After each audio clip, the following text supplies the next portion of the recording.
KBS 사탐TV 시청자 여러분 안녕하세요. KBS 정인성 기자입니다. 장한식 기자입니다. 저희 사탐TV가 이번부터 그 경제 분야로 영역을 좀 확대를 하면서 그 형식도 좀 바꿨는데요. 그 전문가를 모시고 좀 깊이 있는 그런 분석을 듣는 그런 코너를 마련했습니다. 그 오늘 첫 순서로는 서강대 경제대학원의 이제 김영익 겸임 교수님 모셨습니다.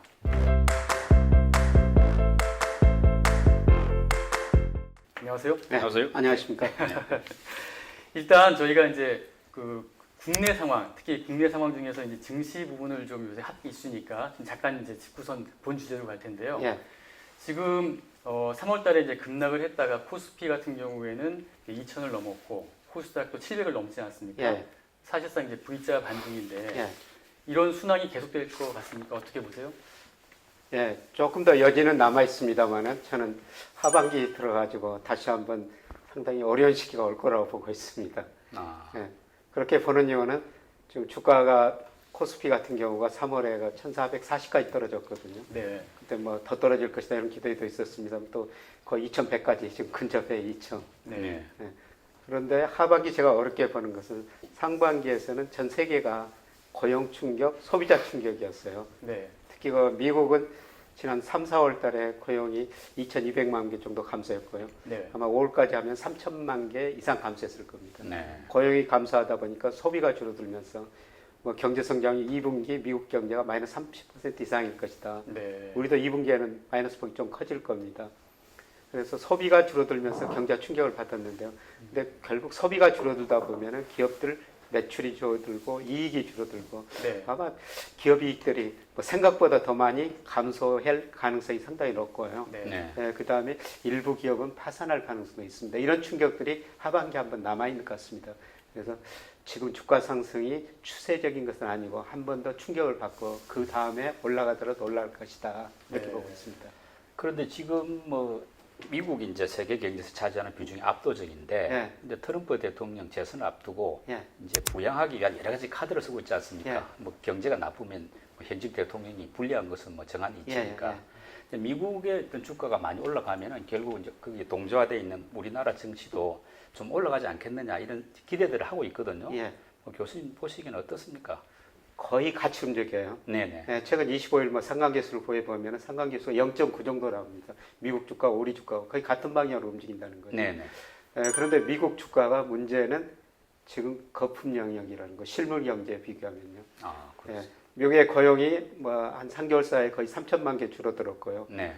그 다음에 미국 소비가 거의 20% 감소했습니다. 아. 그 다음에 소비가 감소하니까 미국 기업들이 생산을 줄인데요. 예. 지난 3, 4월 달 미국 산업 생산이 무려 15%나 줄어들었어요. 아.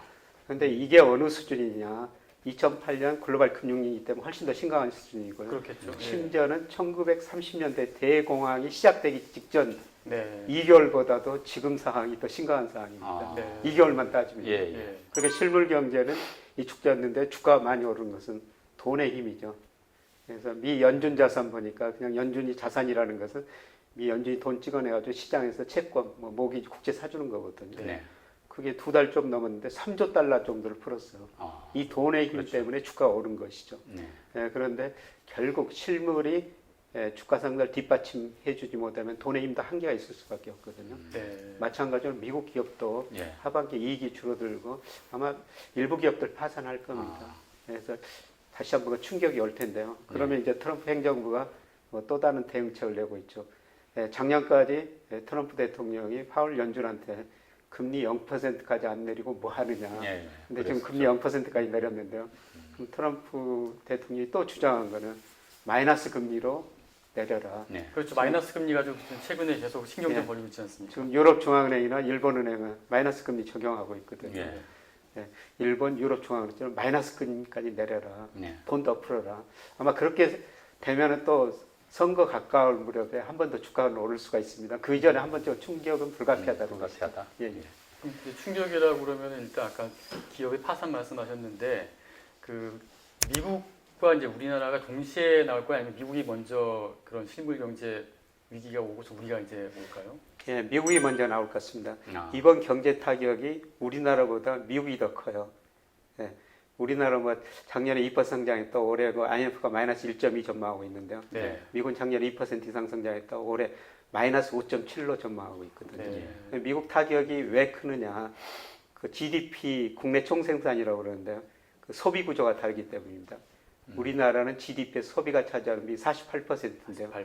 네. 미국은 70%나 돼요. 그렇죠. 근데 이번 코로나 사태로 소비가 가장 타격을 받는 거죠. 네. 네, 그리고 소비 중에서도 내구재, 뭐 준내구재, 서비스 소비 지출 이렇게 나눠지는데요. 예, 미국은 서비스 소비 지출이 무려 70%예요. 네. 우리나라는 60%. 예.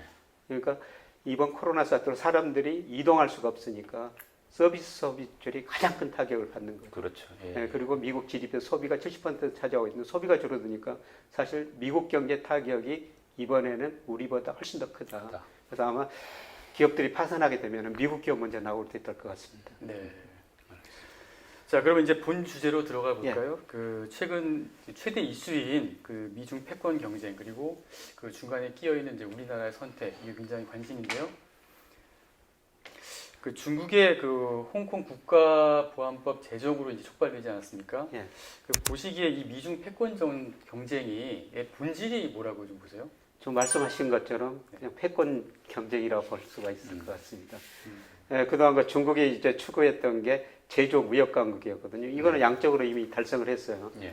근데 중국이 중국 제조 2025라고 그러죠. 그렇죠. 예, 예. 2025년까지 핵심 소재를 자기들이 대부분 생산하겠다는 겁니다. 소위 기술 강국을 추구하거든요. 예. 그 다음에 중국이 추구하는 것은 위안화 국제화를 포함한 금융 강국, 나아가서는 속으로 군사 강국까지 추구하고 있어요. 예. 지금 기술 강국, 금융 강국 미국이죠. 네. 예, 미국이 더 이상 커지기 전에 싹을 잘라야 된다.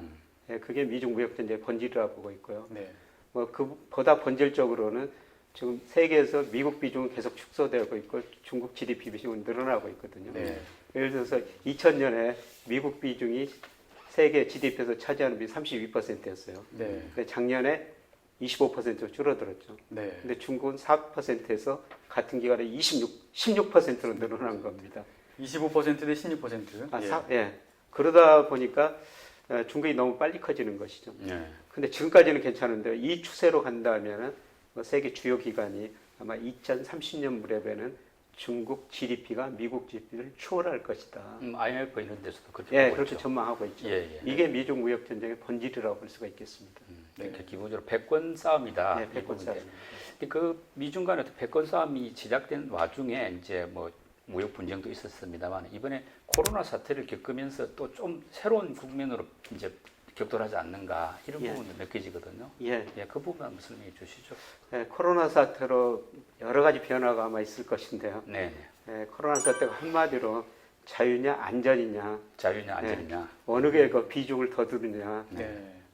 근데 이 코로나 사태로 비교적 잘 되어간 나라가 안전을 강조한 중국, 뭐 우리나라 같은 나라거든요. 그다음에 자유를 강조한 미국이나 유럽 국가들 지금 상당히 충격을 받고 있죠. 네. 네. 예, 그런데 미국이 코로나 사태로 상대적으로 더 충격을 받은 거거든요. 네. 경제적으로 충격을 받고 그래서 큰 흐름 보면은 아마 자유에서 안전적으로 가는 과정이라고 또 볼 수가 있거든요. 네. 네. 또 미국도 이걸 뭐 놔둘 수는 없죠. 네. 사실 그동안 그 영국이 세계가 패권을 잡을 때는 뭐 시장주의였거든요. 네. 안전경쟁 시장. 그렇죠. 근데 미국은 자유민주주의였었죠. 네. 그것이 쇠퇴하기 시작할 조짐을 보이니까 아마 이것도 뭐 패권 싸움의 하나의 그 문제라고 제들 수가 있을 것 같습니다. 네. 그러면 이제 양측의 본격적인 그런 무역 전쟁이, 그러니까 2차 무역 전쟁이 시작될 텐데요. 근데 그 전에 1차 때는 나름대로는 이제 봉합하는 모습을 보였는데 지금 2차 같은 경우에는 이제 서로 뭐 확전 양상 아닙니까? 어떻게 보세요? 지금 확전되고 있죠. 네. 그래서 1차 무역 전쟁 때 뭐 여러 가지로 싸우다가 미국이 중국에 간세부하고 또 중국이 미국에 간세부하고 네. 그러다가 서로 이제 피해가 가니까 네. 좀 협의를 했지 않습니까? 네. 중국이 미국 농산물 한 2,500억 달러 정도 사주겠다. 네. 그렇게 협의를 했어요. 예. 그런데 그동안 중국이 사주는 게 거기에 미흡했다. 예. 그다음에 코로나 사태로 경제가 어려워지니까 서로 남의 탓을 하는 거죠. 네. 특히 미국 측에서는 코로나 사태가 중국 우한에서 발생했는데 이걸 사전에 공고도 잘 알리지도 않았기 때문에 이게 세계로 확산되고 그렇죠. 자기들도 피해를 보고 있다. 계속 이제 우한 폐렴, 우한 코로나 이제 이런 식으로 트럼프가 얘기했으니까요. 예. 예, 그래서 WTO도 좀 별로 힘을 뭐 WHO 같은 데도 별로 힘을 발휘 못하고요. 못하고. 네. 그런데 이번 저는 사태로 뭐 그동안7, G2, 뭐 G20 이런 거 이야기했는데 그런 거 국가 간의 조정기구의 힘이 굉장히 약화되는 것 같고요. 네. 국가 권력이 굉장히 강화되는 것 같거든요. 그러니까 미국 대통령, 중국의 시진핑 대통령 이 권력들이 굉장히 강화되는 것 같아요. 네, 그러다 보니까 중간에 조정할 사람도 없고 조정할 기구도 없고 이 둘이 계속 더 싸울 수밖에 없다는 것입니다. 네, 그래서 농산물 사줬는데 바로 최근에는 또 중국 정부가 중국 그 간영 회사들한테 미국산 농산물 대두등을 예, 예. 중단해라, 수입을 예, 중단해라. 예. 그런 기사 나왔죠. 예. 예. 이런 것까지 나오고 있고 그러면 예. 미국도 홍콩의 특별 조치, 이런 것들 다 없애버리겠다. 예. 뭐 이런 식으로 나오면서 조금 더 격화될 가능성이 상당히 높죠. 이제 방금 이제 말씀하셨는데 이제 중국은 미국의 농산물을 사주냐 마냐가 하나의 카드고 예. 또 미국 입장에서는 홍콩을 이제 특수 지위를 인정하느냐 마느냐 예. 이런 것도 카드로 쓰고 있는데 사실은 양쪽이 쓸 수 있는 카드들이 꽤 많지 않습니까? 이제 예. 뭐 경제적 차원도 있고 뭐 다른 바깥의 영역도 있을 수 있는데 전체적으로 봐서 경제적인 분야에서 미국 또 중국이 각각 상대한테 쓸 수 있는 카드들 한번 정리를 해주실까요? 뭐가 예. 있는지 대략. 2001년에 중국이 WTO 세계 무역기구에 가입했거든요. 가입했죠. 예. 그리고 2001년부터 작년까지 미국이 중국하고 교역해서 5조 1천억 달러를 무역 적자를 내는 겁니다. 거의 매년 3천억 달러 이상이거든요. 그렇죠. 미국이 계속 무역 적자를 받죠. 예. 근데 그 상품을 미국 쪽에서 수입 안 해버리겠다는 것이죠. 네. 예, 그러면 사실 미국도 타격을 받는데요. 중국 지금 소비자 가행 투자로 몸살을 앓고 있는데 수출이 안 되면은 네. 중국 경제가 큰 타격을 받을 수밖에 없습니다. 그렇겠죠. 예, 그러면 그 중국 카드는 뭐냐? 예, 미국이 그렇게 나오면은 그동안 미국에서 수출해서 번 돈 가지고 미국 국채를 사줬거든요. 네. 한 1조 1천억 달러 사줬어요. 특히 2008년에 미국이 글로벌 금융위기가 발생하면서 정부가 돈을 써야 하기 때문에 네네. 국채를 엄청 많이 발행했거든요. 예. 그 국채 중에 외국인 보유 중 한 2010년에 26%가 중국인이었었습니다. 중국이 가져갔었는데요. 무역 수식자 가지고 미국 국채를 사줬죠. 네. 근데 그걸 팔아버리겠다는 것입니다. 네. 네. 뭐그 이야기 나오죠 지금. 그렇게 되면은 일시적으로 미국 금융시장 굉장히 혼란에 빠질 수밖에 없거든요. 달러가 하락하고 미국 국채 수익률 금리 급등하고 뭐 자산가가 폭락할 수밖에 없죠. 그래서 이런 이야기가 나오니까 미국에서는 사전에 그걸 동결시켜 버리겠다. 네. 뭐 이런 이야기도 나오고 있고. 그 이 대목에서 교수님이 준비해 오신 그 자료 보면은 예. 중국은 미국 쪽에다가 이제 달러를 던지고 미국은 이제 금을 던지는 이런 사진이 저 화면이 있는데 이거 설명. 이게 저 금융 전쟁을 하나 상징하는 그림인데요. 네. 2006년에 미국이 경상수지 적자가 GDP 대비 6%가 왔습니다. 네. 다른 나라 경상수지 적자가 그렇게 크면 외환위 부족해가지고 고민을 해야 되거든요. 네. 근데 미국 고민할 필요가 없죠. 네. 그냥 달러 찍어내면 되거든요. 기축통화국이니까. 예, 예. 그러니까 중국이 보기에 미국이 30센트 비용을 들여가지고 100달러 지폐를 찍어내가지고 이 돈 가지고 옷도 사고 신발도 사고 심지어는 무기도 생산하고 경찰 노릇을 하더라는 겁니다. 네. 아. 그게 기축통화예요. 네. 예. 중국이 기술 강국 다음에 추구하는 게 외환화 국제화를 파는 금융 강국이거든요. 예. 네. 그래서 이 달러를 기축통화를 한번 흔들어 버리겠다는 것입니다. 네. 그래서 뭐 중국 두 분이 특파원으로 계신 줄 알고 있었는데 중국 경제 누구보다 잘 아실 텐데요. 전에 갔다 네. 왔습니다. 경사업 좀 오래됐습니다. 시장을 개방하면서 네. 이런 이야기를 했습니다. 창문을 열면 신선한 공기가 많이 들어오죠. 파리도 들어온다. 네. 그렇죠. 우리가 어떤 의사결정하러 행동에 옮겼을 때 긍정적, 부정적 양면허가 있지 않습니까? 부작용이 있죠. 네. 예. 근데 긍정적, 자기들한테 이익이 된다면은 이 짓을 한번 해볼 수가 있다는 것이죠. 네. 네, 저는 전혀 불가능한 시나리오가 아니라고 생각합니다. 네. 미중 무역 전쟁의 본질을 우리가 이해하기위해서는 그레이엄 앨리슨 하버드대학 교수가 쓴 애정된 전쟁이라는 책이 있어요. 네. 네. 그 전쟁 그 책을 보면 시나리오가 있는데요. 미중이 간세 정전, 서로 무역 전쟁을 합니다. 네. 네. 그리고 미국이 중국이 관세를 세게 부과하니까 미국이 국채를 팔아버리거든요. 네. 미국 금융시장 굉장히 혼란에 빠지죠. 그러면은 미국이 대중 수입을 직접 규제하라 겁니다. 네. 그러면 중국이 미국 금융회사 사이버 공격이에요. 네.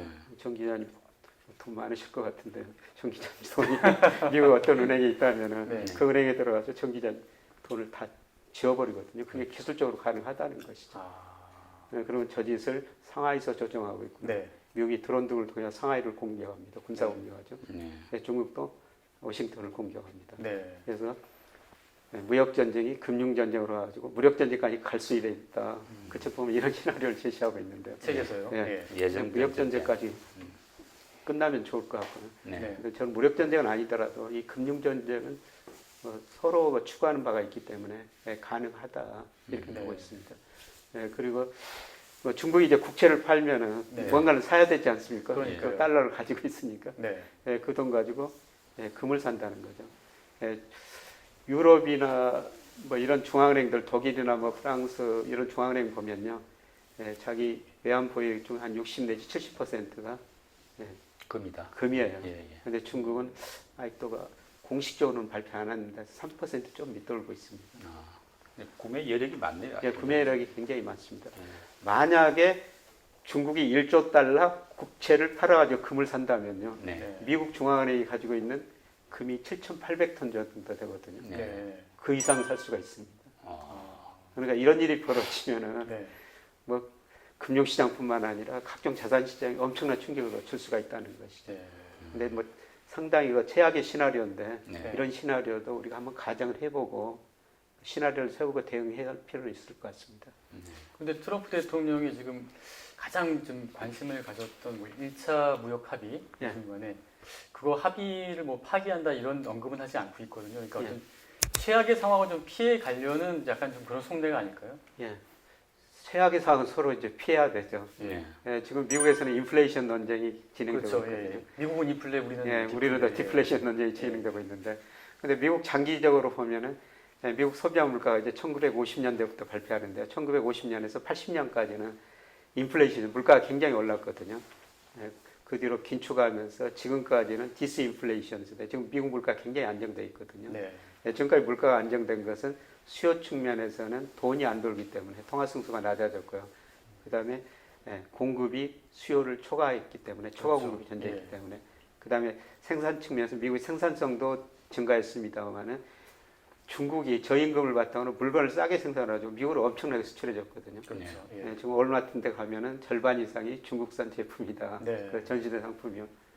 그만큼 중국이 미국 물가 안정시키는데 크게 기여했던 거예요. 네. 근데 만약 미국이 중국산을 수입 안 해 가면은 자기 나라에서 그렇게 싸게 생산할 수가 없거든요. 그렇죠. 예. 물가가 오르죠. 네. 물가가 오르면은 중앙 입장에서는 소비자 물가 기준으로 2% 목표를 설정하는데요. 금융 긴축을 해야 돼요. 금리를 올리고. 예, 금리를 올려야 되죠. 그러면 미국 경제가 큰 충격을 받을 가능성이 굉장히 높죠. 예. 그러니까 말하자면 확전은 좀 쉽지도 않다. 상황을 감안하는 미국. 선거 전까지 네네. 서로 저 겁만 많이 주기는 줄 텐데요. 예. 예. 어떤 거 타협점을 좀 찾아가는 과정이 전개된다고 보면 될 것 같습니다. 이제 그 말씀대로 타협을 한다는 이런 이제 관점에서 보면은 최근에 이제 중국이 금융시장을 조금 열겠다. 예. 뭐 그런 조짐이 좀 보이지 않습니까? 예. 뭐 교수님이 오늘 좀 준비를 해오신 것 같은데 중국의 어떤 금융시장 개방 어떤 이런 뭐랄까 일정표랄까 예. 그 부분 한번 설명해 주시죠. 소개를 해 주시고 또 예. 이야기 계속 이어갈 수 있을 것 같으니까요. 예. 우선 미국이 중국한테 요구하는 게 뭐냐?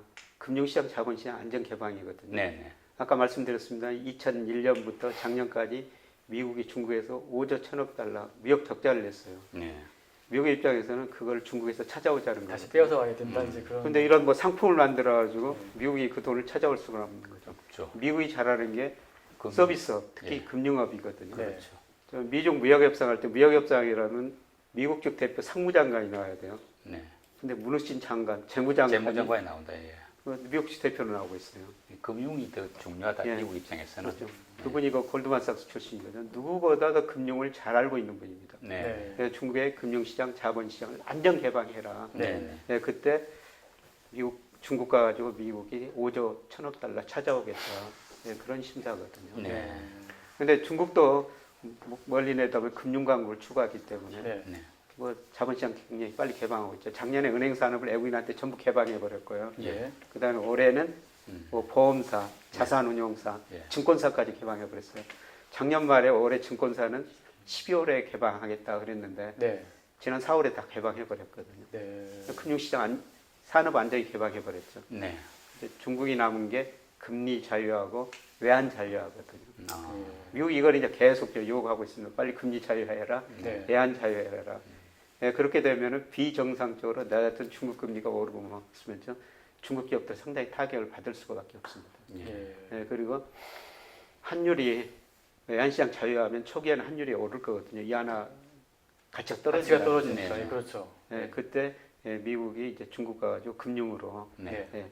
잃었던 무역에서 잃었던 돈을 다시 찾아오겠다. 그게 좀 목적이라고 보고 있습니다. 아, 근데 이제 과거에 기업이 해외 기업들이 이제 중국 시장 진출했을 때 보면은 합작 형태로 보통 한 다음에 네. 중국 쪽에서 이제 어느 정도 경쟁력을 갖춘 다음에는 그 다음에 이제 수준은 그 해외 기업들이 퇴출되는 그런 네. 수준이었어요. 근데 지금 금융시장 같은 경우는 이렇게 갑자기 100%까지 개방을 한다는 게 이게 괜찮을까요? 뭔가 중국 정부에서도 이 방비책이라고 그럴까 이제 이런 게 있을 것 같은데요. 뭐 어려워지면은 자기들 손해면은 무슨 제재 같은 거, 규제 같은 걸 하게 되겠죠. 예, 예. 그런데 뭐 골드만삭스, JP 모건 같은 세계적인 금융회사들 지금 중국에 들어가고 있거든요. 예.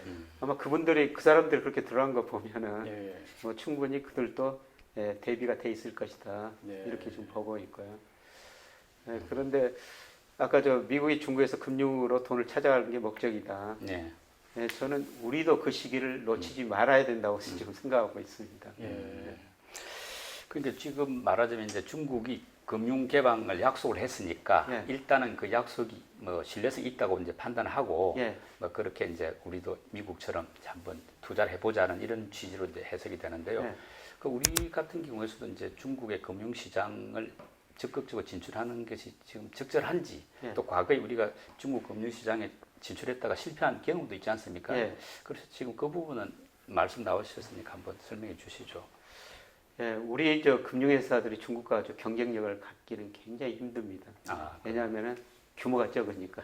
네. 그 일부- 중국 금융사보다도 우리 금융회사 일부가 덩치를 키우고 있습니다. 아직도 중국 금융회사로 경쟁하기에는 너무 규모가 적거든요. 그렇죠. 그래서 우리는 그냥 직접 금융회사 거기 참여하기보다는 네.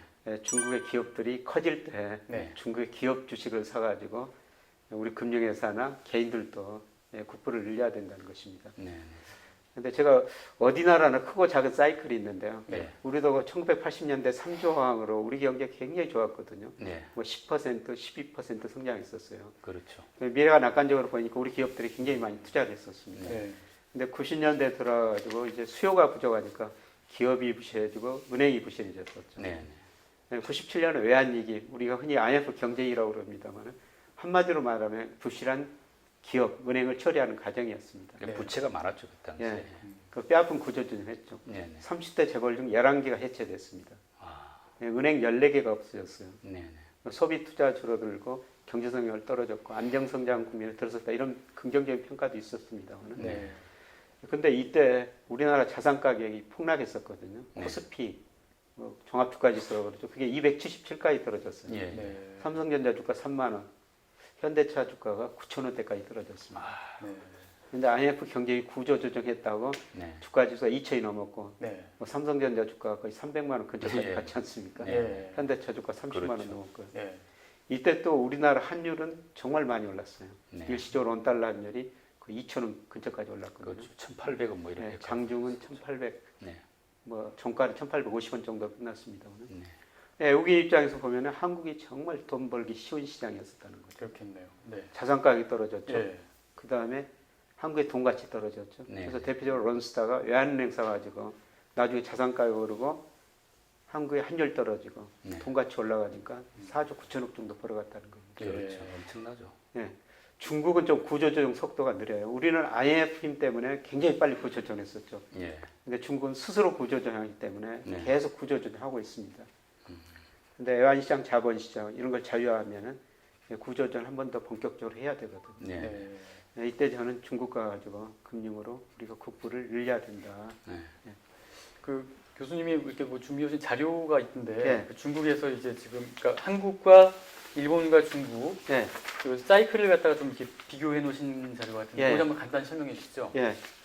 아까 말씀으로 좀 설명을 드렸었습니다만은 네. 우리나라 크고 작은 일본이나 크고 작은 사이클이 있거든요. 예. 네. 이제 1980년대 삼정학을 우리 굉장히 높은 성장을 했었어요. 고도성장 네, 국면. 네, 네. 네. 특히 86년, 88년에는 연평균 3조강으로 12% 성장했거든요. 네. 그러니까 이 경제가 낙관적으로 보니까 우리 기업들이 굉장히 많은 투자를 했죠. 네. 근데 90년대 돌아가지고 경제 성장이 확 떨어진 거 수요가 부족하니까 예. 기업이 부실해지고 은행이 부실해졌습니다. 예. 네, 그래서 결국 IMF 경제 위기를 맞는 거예요. 예. 네, 그리고 뼈아픈 구조 조정을 했었습니다. 네. 이때 자산가이 많이 떨어지고 이때 외국인들이 우리나라 돌아가지고 정말 싸게 자산 사가지고 큰 돈을 벌어갔다는 예. 것입니다.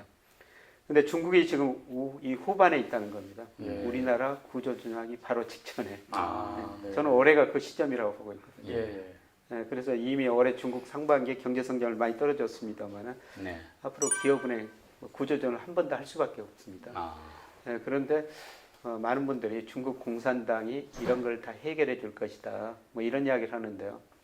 얼마 전에 그 중국 공산당 관리 한 분 이야기를 들었는데 사람 공산당은 통제할 수 있지만 시장을 통제할 수 없다는 걸 자기들도 알아가고 있다.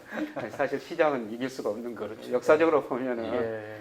뭐 정부가 작은 미세 조정을 할 수가 있어요. 예. 근데 큰 흐름은 조정할 수가 없거든요. 네. 그래서 시장의 힘에 의해가지고 결국 중국의 자산 가격이 지금 정체되고 있습니다만은 네. 뭐 저는 한 번 더 떨어지라고 보고 있어요. 예. 그 중국도 우리 같은 그런 거품이 빠지는 예. 그런 상황에 이제 도래한다. 이미 이제 많이 빠졌어요. 네. 근데 우리나라는 IMF 때문에 그냥 한 번에 막 빠졌죠. 예. 근데 중국은 스스로 구조조정을 하기 때문에 네. 구조조정 속도 안 들이고 계속 서서히 빠지고 있거든요. 네. 근데 마지막 빠지는 건 한 번의 국면이 남아 있다는 거예요. 예. 이때 우리가 중국 가가지고 금융으로 국부를 늘려야 된다는 거예요. 이제 말하자면 중국의 그 어떤 이제 성장률이 빠지고 예. 어떤 이 자산 가격이 내려가는 게 우리한테는 이제 기회의 신호다. 예. 뭐 이런 뜻이다 말씀이죠. 그리고 장기적으로 보면은 뭐 처음에 세계 경제에서 미국 비중 축소되고 중국 비중 올라간다고 말씀을 드렸습니다만은 네네. 환율이라는 것은 그 나라의 경제력이거든요. 네. 예. 미국이 GDP가 세계에서 차지하는 비중과 미 달러 환율로 비하면 방향이 똑같습니다. 네네. 그런데 미국 비중 축소라는 것은 달러 가치는 계속 떨어질 거라는 거죠. 떨어진다. 장기적으로. 달러 가치가 떨어지고 장기적으로는 위안화 가치가 오를 거라는 거죠. 네. 네. 중국 우리나라는 또, 경제까지니까. 네. 우리나라 환율은 또 위안화에 연동이 많이 됩니다. 네. 왜냐하면은 국제결제은행 같은 데서 우리 실질 실환율을 계산하는데요. 네. 각 국가별로 비중을 두는데 중국 비중이 33%입니다. 33%. 아, 미국 원화에. 예. 13%. 네. 우리가 중국 수출 의존도가 그렇게 높다는 거죠. 네. 네. 예를 들어서 2000년에 중국이 우리 수출에서 차지하는 홍콩 제외하고요. 네.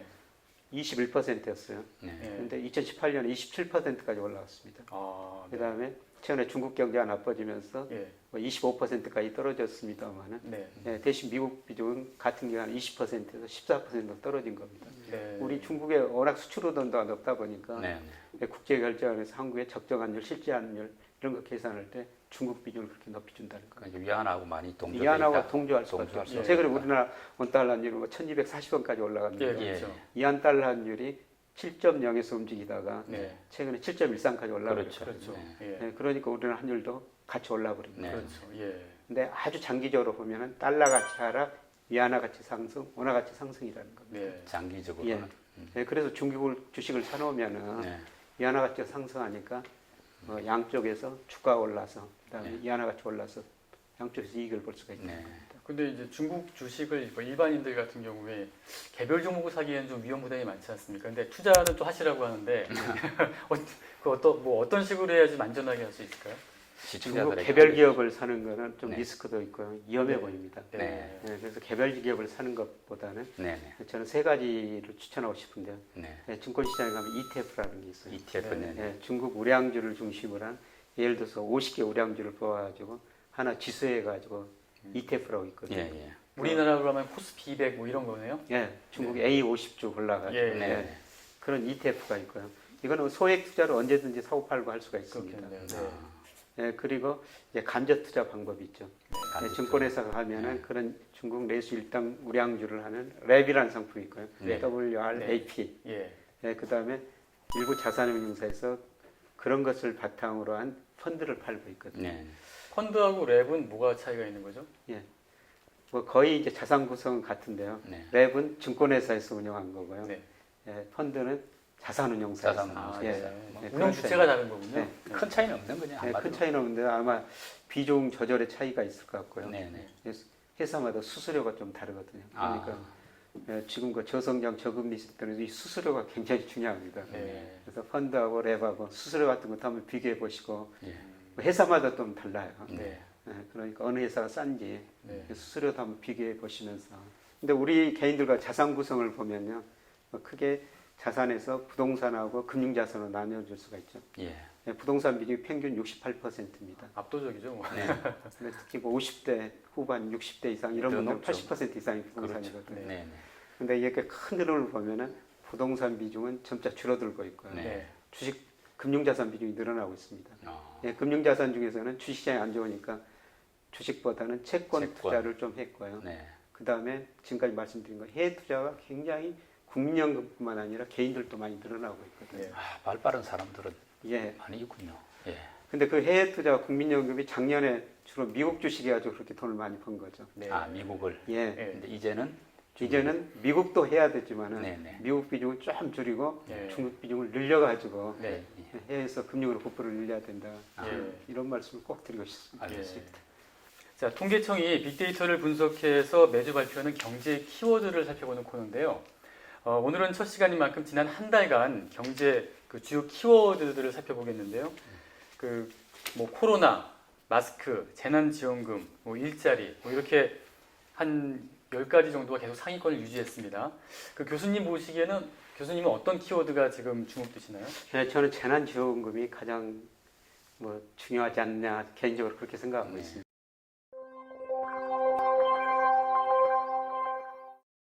왜냐하면 우리 경제 올해 뭐 한국은행이 마이너스 0.2% 성장한다 그랬는데 네.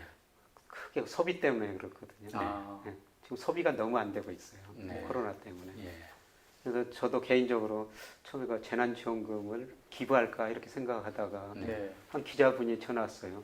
그거를 받아가지고 소비하는 게 좋냐, 고용 안정기금에 기부하는 게 좋느냐. 네. 근데 우리 경제 뭐 전 세계 경제 마찬가지지만 지금 소비가 안 돼가지고 전 세계 경제가 굉장히 어렵거든요. 네. 네. 예, 그래서 이걸 빨리 받아가지고 동네 가게 가서 빨리 써줘야 되겠다. 예. 예, 그래서 신청해서 받아가지고 지금 예. 쓰고 있습니다. 바로 뭐 그래서 고깃집 가서 고기 이렇게 사서 드시면 될 것 같은데. 예. 뭐 친구들도 보니까 가게에는 뭐 1, 2만 원짜리 먹다가 네. 이걸 가지고 좀 더 비싼 것도 먹고 네. 그러더라고요. 예, 이런 효과가 있어가지고 네. 아마 하반기부터는 이 소비가 증가하면서 5, 6월 가면서 데이터들이 조금 개선될 것 같아요. 네. 예, 그래서 대표적으로 우리나라가 한국에서 발표하는 소비자 심리지수라고 있는데 네. 4월 달에 급락했었거든요. 네. 근데 5월 달에 조금 반등했어요. 아. 그래서 이런 것도 영향이 미치는 것 같습니다. 근데 어떻든 우리나라뿐만 아니라 전 세계가 소비가 안 돼가지고 네. 지금 경제가 어려우니까 이 재난지원금 지원금이 빨리 써야 되겠다. 네. 예. 그런 생각이 들었었습니다. 알겠습니다. 알겠습니다. 자, 머니올라 첫 방송은 여기까지 하겠습니다. 그 현재 벌어지고 있는 미중 충돌에 대해서 날카로운 분석과 향후 전망 그리고 적절한 투자 조언까지 해주신 김영익 교수님 감사드립니다. 고맙습니다.